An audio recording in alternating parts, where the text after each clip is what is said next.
So the setup was nearly flawless, wasn't it?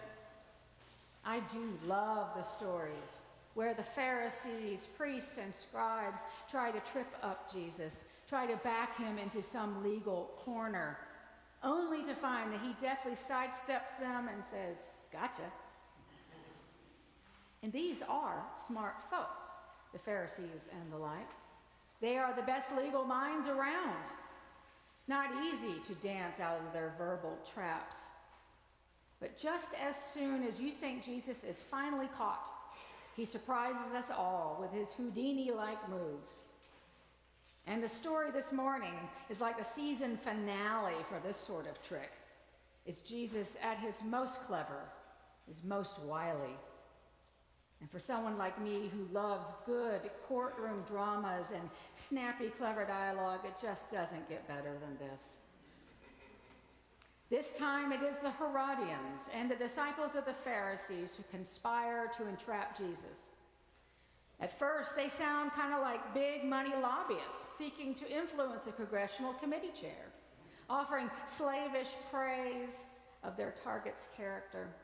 "Teacher," they say, "we know that you are sincere and teach the way of God in accordance with truth, and show deference to no one, for you do not regard people with partiality." But Jesus, and we listeners too, hear all this suspicious flattery for what it clearly is, an attempt to butter him up so he doesn't see the next thing coming. And then it comes. "Tell us, then, what you think. Is it lawful to pay taxes to the emperor or not?" There it is. That's it. This is the point to which all the insincerity has been driving, as well as the point of division for the two factions conspiring to entrap Jesus. As agents of Rome, the Herodians favor the tax and may well be lining their own pockets before the revenue gets shipped out of the province. The Pharisees, however, like other Jewish people of their day, resent the tax, as well as the idolatrous image of Caesar that was imprinted on the very coins required to pay it. So, here is the conundrum. If Jesus supports the tax, the Pharisees can accuse him of disloyalty to God. If he opposes the tax, the Herodians can charge him with sedition. In other words, it's a classic dilemma of damned if you do, and arrested and probably killed if you don't. Always one to speak in images, typically in the form of parables, but this time taking advantage of a visual aid, Jesus asks about the coin.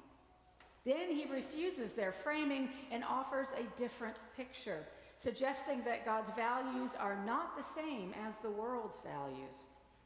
Give to the emperor the things that are the emperor's, and to God the things that are God's. Or, as in the King James's translation, who I think puts it best, render unto Caesar the things which are Caesar's, and unto God the things that are God's. As one commentator summarized this lesson, he says, Jesus' statement ends the debate while leaving an unspoken question hanging in the air. Will we worship the one whose image is stamped on a coin, or on a building, or banner, or campaign poster? Or will we worship the one who is the very image of God with us? This points to the most common understanding of this lesson. It's one that sets the objects and values of this world in opposition to that of God and God's kingdom. And I don't so much disagree with this understanding as I think that it sometimes becomes a touch oversimplified, a bit too obviously dualistic. I suspect that Jesus is even more wily than this, that he might be pointing to an even more complex vision. The older I get, the more I understand reality, both of this world and of God's, as a both and rather than the either or.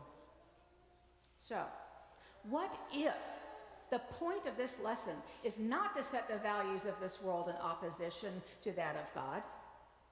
What if by saying, render unto Caesar the things which are Caesar's and unto God the things that are God's, Jesus is drawing a line more nuanced than this pithy summary might suggest.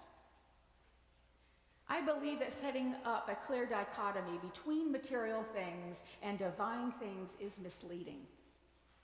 In our creation story, we hear of God creating the physical world and all the creatures in it, and then declaring it good.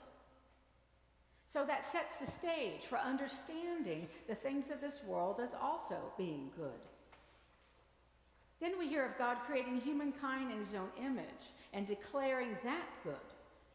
So one could infer that the products of our secondary acts of creation carry with it the very imprint of God's image, and thus has the potential to be good as well, albeit also with the potential to be malformed by human sin. So this is a complex argument that I'm trying to build here, and attention spans may be short this morning, so I'll just cut to the chase. If God created all that is, seen and unseen, and declared it good, how can there be anything in this world that is outside of God? Just what is it that we render unto Caesar and what to God? Isn't all of it really God's anyway? Isn't the real truth of the matter that if we first render to God what is God's, our hearts, minds, bodies, and souls, then whatever we render unto Caesar is merely the outpouring of the blessed abundance that we have first rendered to God? I know that this is tricky stuff, especially as this is, in fact, the first Sunday of our annual pledge gathering campaign. I bet you hoped I wouldn't go there. Normally, the preacher with the unfortunate task of trying to preach the gospel of Jesus while also delivering a compelling gimme your money argument usually prefers the story of the widow's mite, right? You remember that one. All the self-important wealthy people show off how much they can deposit into the temple treasury. And then comes along the poor old widow who drops in the singular small coin, thus giving all that she had in an act of remarkable and formidable faith. Oh, it would be so much easier to preach that on this Sunday. But here we are with Caesar's coin rather than the widow's mite. So let me tell you this. Render unto God everything.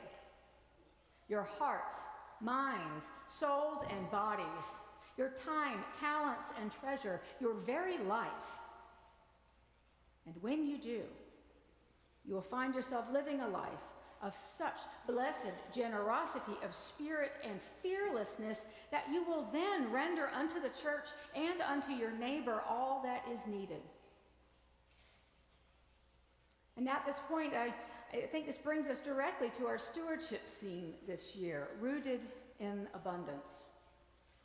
This theme is derived from the reality of God's economy, one that transacts with the abundance found within God's kingdom rather than the perceived economy of scarcity from which we usually operate. Money is a powerful agent in our human civilizations.